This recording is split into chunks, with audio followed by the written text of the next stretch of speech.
got a number of people that aren't able to make it. So I want to just invite you guys to enjoy and as we go through this to give your take on things. It's on the Friday, October 25th call. And what I wanted to know, anybody in the call that has something contribute, what some of you guys have been in some meetings this week. There's meetings next week on this and that. And what my intent is to be able to transparently provide pricing opportunities, pricing feedback on where the market's at and all that stuff. And so if you have something to share now, please let me know. And if you'd rather just shoot me a text on what you're hearing local, I'd appreciate that. November 1st is kind of a startup date for lots of people, maybe getting some planning in place and maybe looking at some pricing and that. And I want to make sure we're in the game. So I don't know if you guys have heard much of anything. So I've got pricing updates, what's going on in the field, what are customers saying, and what do you need from me? Does anybody have any questions about those things? Or if you want to come back to me separate, that's great. But I'd love if anybody has any input right now, bring it up. Well, for what's going on in the field, I'm most of it, what's going down here is either Voltaire or Fierce. Yeah. Being put down, there's the odd bit of, just fall spraying going on with some glyphosate, but not that much, even though we're green, quite a few places are green. But most of it's just getting the Fierce or Voltaire on for the lentils in the spring, before freeze up. The bad thing is it's a little bit early because we're still getting, double digits during the day. Last week we were like, it's supposed to go down at 8 degrees soil temperature, and has a chance to activate if it's not. So we're frosty today, and now we're going to start seeing. But a week ago we were still seeing 7, 10 at night. So there's a chance they put it on a bit early, but the problem is between early and not getting it down is like days, right? 7 days or whatever. So I mean, you do it when you can, and I think guys saw the snow coming, and they got panicky and went out and did it.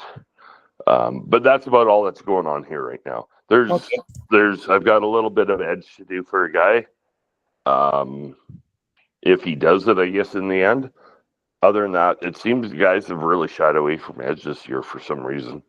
I don't think it worked very well for him. I know that. A lot of different activity and chemistries, right? So, yeah, and I mean, you only get 65% coverage of edge anyways.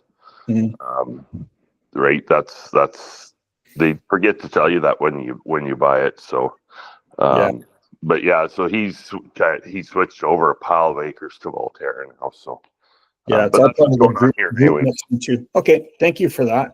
Okay, it was -8 here last night, so I think that'll curtail any of the activities for a bit, unless depending, like it looks like as we move through next week and into Nov, that it's going to be in that minus a bit and plus single digit for a little bit, maybe a little bit of snow.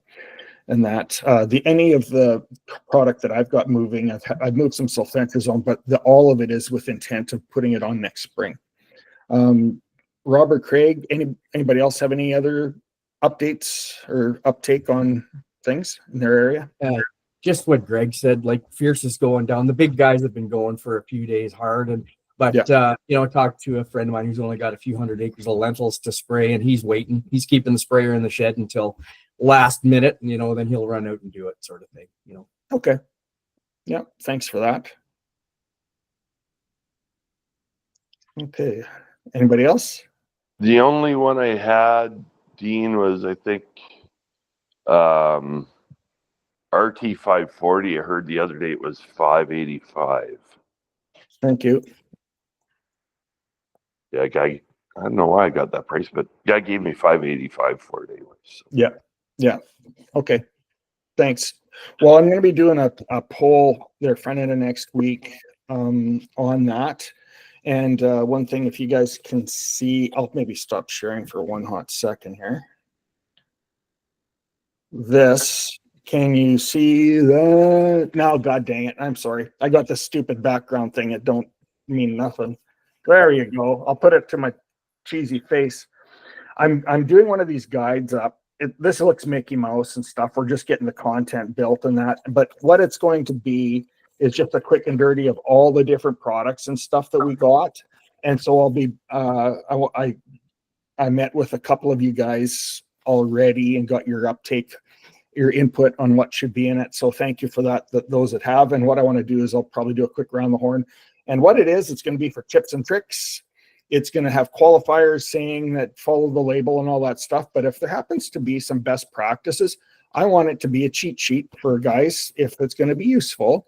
And people will have to be just given clear that what's labeled versus not and things like that. But I want to, in terms of our mandate as a knowledge sharing, I want to make sure we do our best to provide helpful tips and tricks for folks along the way. So that's that scoop. Moving along, just going back to the sharing stuff. Now, I don't know if you guys can see this screen. I'll just speak to it. But the bottom line was there were some meetings this week, I think, some pricing getting sorted out. Again, in terms of being completely transparent, what I'm doing is I'm sourcing all available online pricing of different commodities, same actives, so it'll be a comparable. And same thing relating to the brick and mortars. I'm also sourcing pricing through various means to give an honest assessment of where it's practical that we're putting non-branded against non-branded. Cool. But if there happens to be branded as the only reasonable alternative, I'm going to be trying to build into it the back end, how the company might end up with treating their good guys and all this stuff if you qualify for the max. So, and I'm going to just lay it out there. And if we're boss, we're boss. If we're not, I don't care. But this is one way that will, I feel, demonstrate in an unbiased way our mission of doing what's best for the farmer. And in so doing, it's maybe going to be the best thing for you guys as well. And then if there's other reasons that the farmer wants to deal somewhere else, I don't care. That's fine. It's their cash, right? Free country and all that stuff.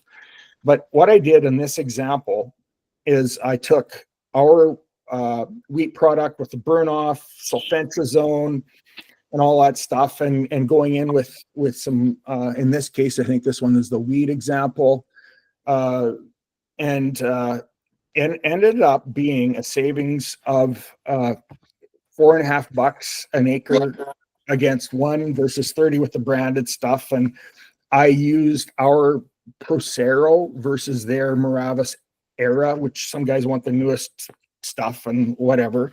I'm about solutions. I'm not about programs, and I'm not about the name brand. It's about what's the best active to get the best return. And what I learned on that particular one was, let me just look here.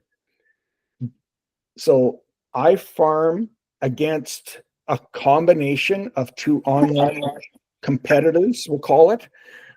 We were at 8% better price than them. Now, there might be some programming coming into play and all the rest of it, and that's fine. People can deal with where they want, but this here provides that opportunity for us to show exactly what's what. There may be other reasons to deal elsewhere, and that's fine. So that's the wheat one, and that's on 1,000 acres. We're $4,500 boss, better for savings for that farmer. Well, that's a month of living or whatever, or maybe a quarter a month living if you have kids in hockey and stuff. In terms of the canola example, I'd use carfentrazone. So this is going to be ahead of canola. And I used the glue tolerant canola as an example. There was our price on that day. The rate is 1.35, so that's the cost per acre. This is the competitor's price based on what I was able to get on, and then the store price. There's one retail has a pretty good price on their generic gloof as well. And then we did the in-crop with Quiz and did our Pro line generic iteration of prothioconazole at $10, which I've still got access to, versus competitor one at $12.12 and the other one at $25 or whatever. Hey, and then we did the pre-harvest. So in that instance, we were 3 1/4 an acre better, or 9% better pricing is what we found on that. So that I thought was relevant. I think this is going to be again, when it's like going back to it is what it is. Like the one competitor, they've got a better price than us, so it's 6 cents an acre better. I just went the whole package. If we're less price or more price, it is what it is. But that just to give you guys as an example, and I'll be providing you guys with fresh, updated what's what pricing. So that's one thing. We're at 8% better on wheat and 9% better on canola. That's our mission. If we can do it, it's not always all just about price, but if it's good quality product, well, it's a reasonable assumption to make. And then I did the other part. What's in it for you guys? And important to me is that I fully recognize that I can go and I can sell a lot. I'm good at it. I've got good relationships with most people I've met in the ag sector, but it is not relevant when it comes to you, because my intent is to do all I can to help you to succeed in your business. People that are yours will always be yours in terms of customers or new people, however that plays out. But what I wanted to do is really address clearly the comp part of things. So again, what I'm doing at this time is I'm doing glyphosate, glufosinate, diquat, and phenoxy. Those are typically pretty competitive ones, and I put them at 25 cents per liter comp to you guys. And then everything else is 5%. There's not a bunch of incentives and this and that and the other thing for that, other than the one thing I did not address with you was I have moved our fungicide, because there's more money to play with in fungicides. Those of you guys are from retail, that's, you know, that stuff. The person I compared against, they were at 6%. I'm just moving it to 10 on the fungicides, because if you win, you win. If you lose, you lose. I'm going to do the same thing with bug juice as that, because sometimes you guys have it in a year and sometimes you don't. But at least if you're communicating with your people, it's really important to me that you know that I recognize the value in that. And same with the supplier agreements I've got in place with the outfits that I've got. So what that means is on the canola and the wheat. So that one, there's the canola one. No, that's the wheat one. I was giving you guys, for every 100% that you got from a competitor, you get 139% commission compared to them on wheat, and you get 148% commission on the canola stuff on that picture on that day. There might be some different pricing and incentives and this and that, but I'm just keeping it real simple. The next thing I was going to say is comparing apples to apples relating to pricing and stuff. I'm just going to quit sharing this. And what I've decided is, like, there's starting on November 1st, I want to give you guys the best price on every commodity for your people. It's not going to be none of this rub your tummy, tap your head, put your tongue to the left side and cross your eyes to get this, that, and the other thing. The price is going to be the price for everything. There will be contingencies on, I got to have so many dollars in a truck for the freight to be figured into stuff. So there might be some of those we got to figure out. At this time, my supplier is very eager to backstop iFarm. And as long as we can put the truckloads together over time, over the winter, whatever, they're going to be playing ball with us. What's going to be happening as we get orders now, we have people in Manitoba, BC, or Manitoba, Saskatchewan, and Alberta. We may have some peace activity into the BC region. We're not quite there yet. but we will be able to learn where we need to have the stuff spotted, so it has the best opportunity, one, for being direct hit, but two, once we turn into an in-season place, that we've got a bit of an intelligent idea as to where the stuff is sitting, so that we can have it close to where it needs to be. I've got agreements in place with both Future Transfer and Acropolis, so we're covered in Brandon, Regina, Saskatoon, Airdrie, Edmonton, and then there's some sub spots that are available there as well. But those are the primary ones where we want to have our stuff. So I think we've got the predominant basis covered. And then on the product side of things, things are coming along really great. I'm going to have access to pinoxidin on its own. So guys, if they want to use their own surfactant and stuff, that's fine. But more, what I think will likely be more uptake on, I've got 2 suppliers that have BIA, built-in adjuvant, in the pinoxidin. And the one set, I sold some drums last year just to get guys started. It's like 160 acres at a drum or whatever it is. And it went really good. And with that supplier, I've got another one that their registration, I think it went through this week, and then they got to figure out a couple other things, but we'll have it ready for spring. And I want pricing on all that stuff right away for those of you that are wanting to get that sorted out. And we'll continue. And then I've got, you know what, we got like 70 products, right? And so to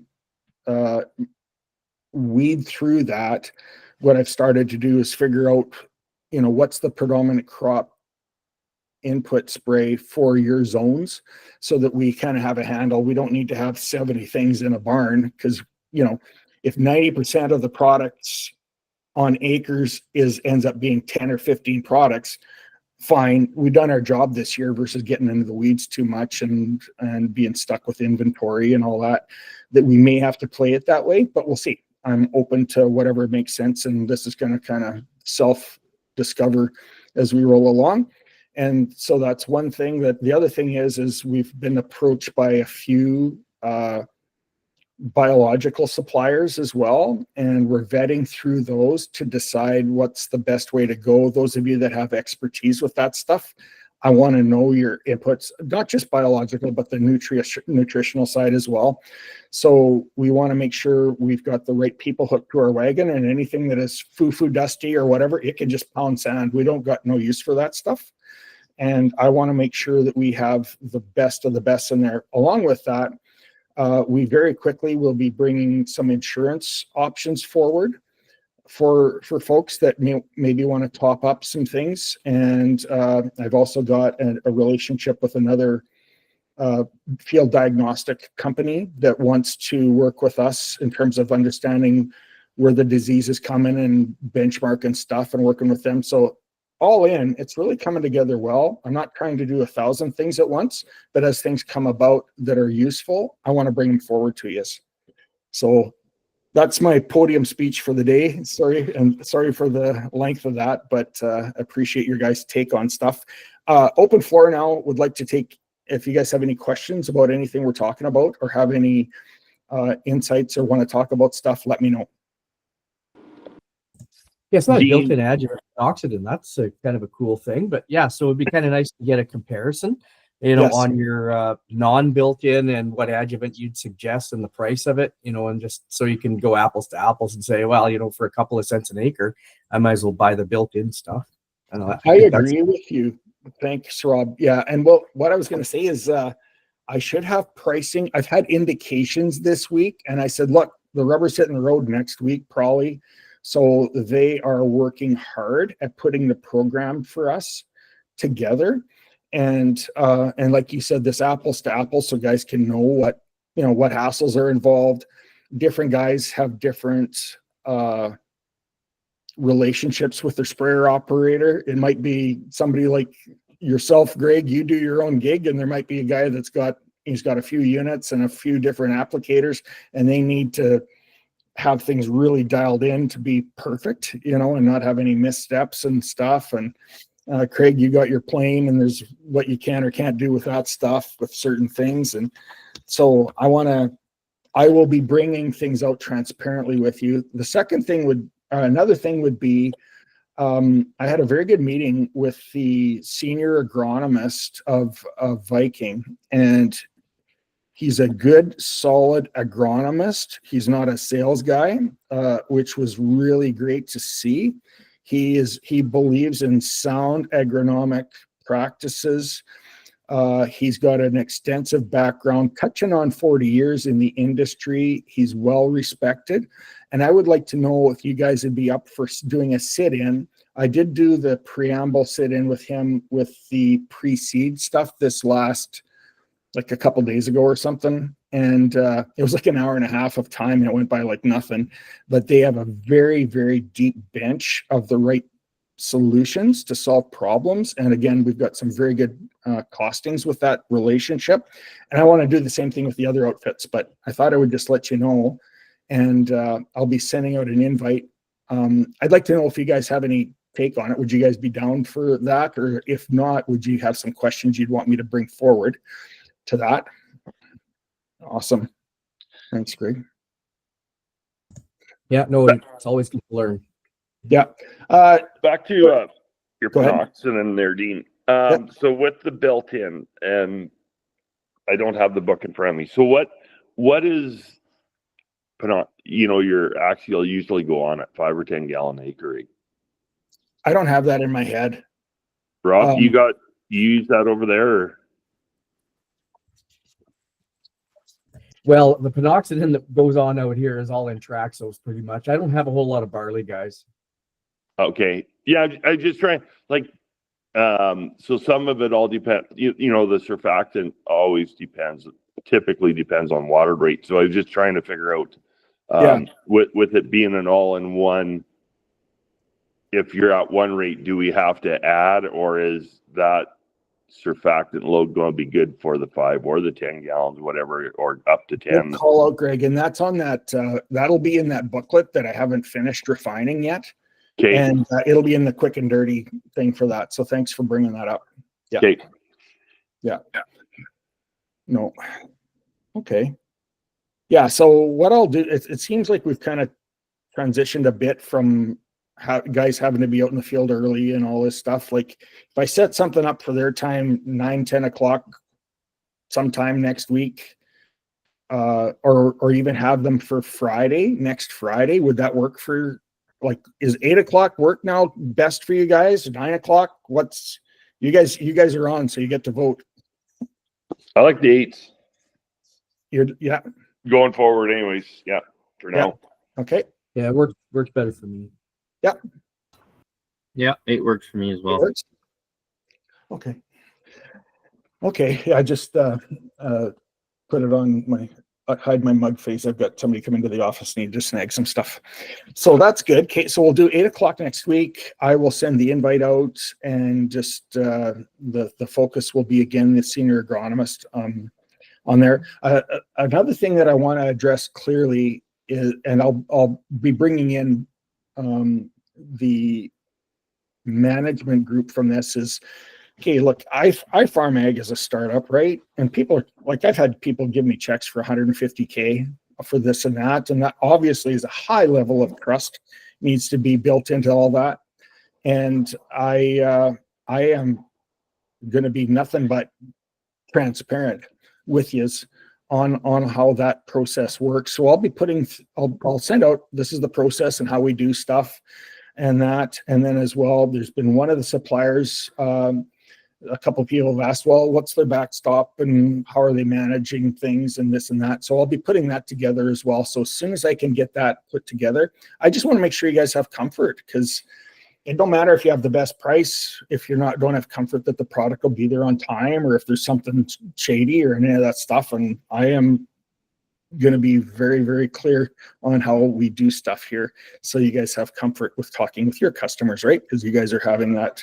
I know how things go if things don't go really well, with how the relationships are with you and your people. And that is my life has been built around looking after people, my other people first.